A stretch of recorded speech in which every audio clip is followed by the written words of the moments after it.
Okay, time for chapter 4 of Ruby and the Booker Boys. Chapter 4, Landing on Pluto 3. As soon as I stepped into Pluto 3, I loved what I saw.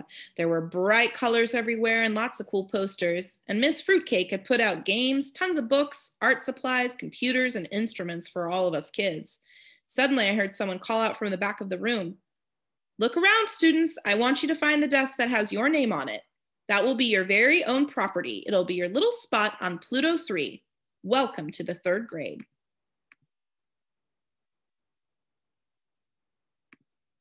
I turned around and saw the teacher, Miss Fuquay. She looked as fun and colorful as her name. She was kind of tall. Her hair was long and curly, like my hair is after Ma washes it. She had a gazillion beautiful silver bracelets on her wrists. They jingled every time she moved.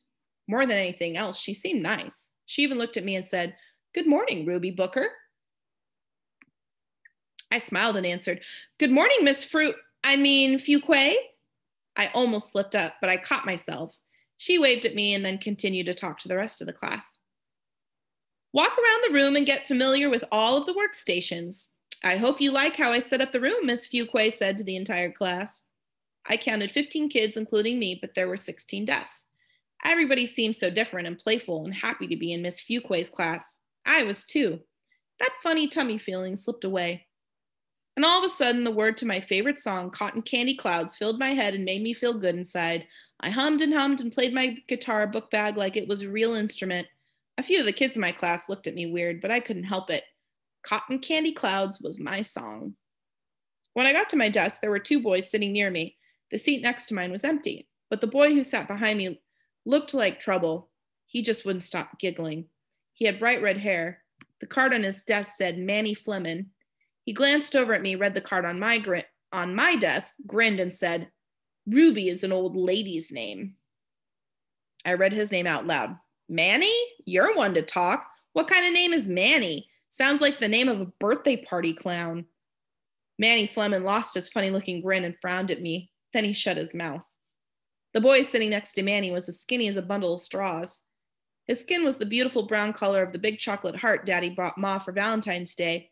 He had his hands in his lap and sat quietly. I asked him his name because I couldn't see his card. He moved his lips to speak, but I couldn't hear anything. Manny jumped in. "That's Lionel Crispy, but we all call him Lolo. You got to be real close to him to hear what he says," Manny explained. Then Manny jabbed Lolo in the ribs. That boy still didn't make a peep. He just laughed and then hunched over. The whole time I thought, this is who Miss Fuquay or Miss Fruitcake hooked me up with? I'm trapped with a kid who talks too much and a kid I can't even hear? "Take out your markers and crayons, students," Miss Fuquay told the whole class. "I want you to decorate the name cards on your desks." Now Cotton Candy Clouds was going off loud in my head. This had to be heaven. Right away, I wrote my name and even drew pictures of animals around the edges. It was the perfect way to rubify my new desk. After that, Miss Fuquay asked us to stand up when she called on us.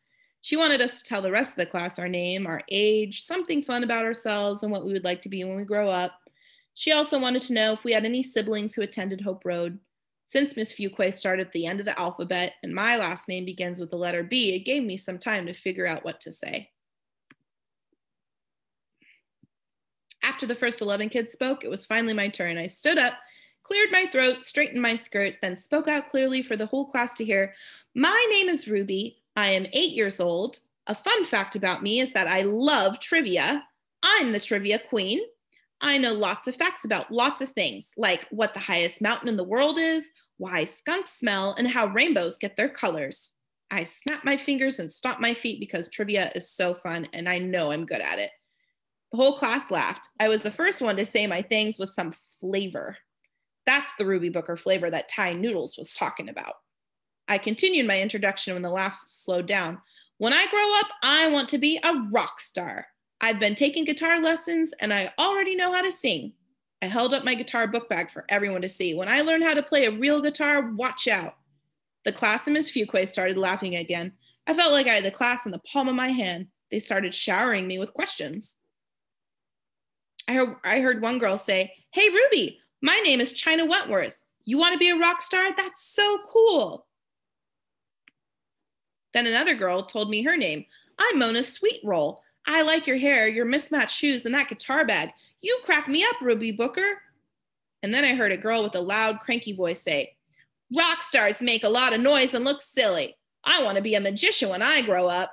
That girl's name was Marjorie Loopy. I could see her name card from across the room. Marquetta looked at me and then rolled her eyes. She was the little sister of the Loopy brothers, and from what I heard, nobody likes the Loopy brothers. Marquetta was probably just jealous because my brothers are so popular. I was upset that Marquetta tried to talk during my time. I took a few steps toward her desk, rolled my eyes at her, and said, since you want to be a magician, let me see how fast you can disappear. Go ahead. Poof. Be gone. The other kids laughed even louder than before. Miss Fuquay looked at me sternly. Then she gave Marquetta the same look. Girls, in Pluto 3, we only speak to one another kindly. I nodded to show Miss Fuquay I understood. Marquetta folded her arms. Everyone else was still giggling. Miss Fuquay clapped her hands and said, okay, Pluto 3, calm down, calm down.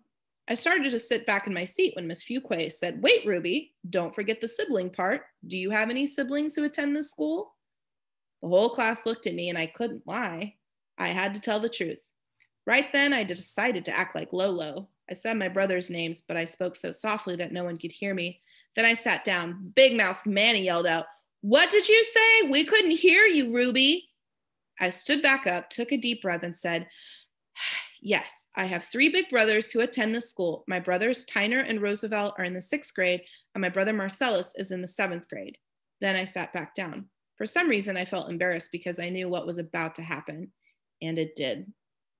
Everyone piped up with oohs and ahs and started raising their hands. Then my classmates asked the same questions about my brothers that all the kids had asked in the morning on the playground.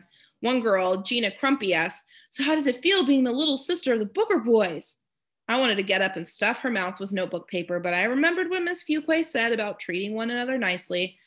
How did Gina think it felt to be a Booker? Sometimes it was fun. Other times it was just like being any other girl who had a bunch of big brothers. No biggie. And just when I had started to really become a gigantic fan of Miss Fuquay, she had to put in her 2 cents. Marcellus was one of the best students I ever had. I had him in the 3rd grade, and now he's grown up to be such a multi-talented, extremely intelligent Hope Road student. You should be proud, Ruby Booker. Miss Fuquay spoke with so much joy in her voice that my tummy started to rumble again. All the attention I'd been getting from my new classmates was being showered on my brothers. One minute I was feeling good about my new school, and the next I was down. Then a little miracle happened. Miss Fuquay asked us all to line up one at a time so that we could take a bathroom break before the rest of the students got up to speak. But just then the door opened and my best friend of all time walked in the door. There she was, Teresa Petticoat. She saw me and her cheeks got all red. Her strawberry blonde hair was pulled back in a ponytail with a yellow bandana to keep it all in place. And to make the miracle even sweeter, Miss Fuquay put Teresa at the desk right next to me. I wondered why the desk had been empty. Now I knew why. Teresa pushed her stuff into the coat closet, then came to sit down near me. We didn't say a word. We just looked at each other and smiled, and then did our secret handshake underneath our desks. When Teresa grabbed my hand, I could feel that she was just as happy to see me as I was to see her in this new school. I had no idea how she ended up in Pluto 3, but I was sure glad she landed safely. What a surprise. Things had started to look up again. Me and my girl T in the same classroom. Pluto 3 was the place to be. And that's where we'll stop. We'll see you later.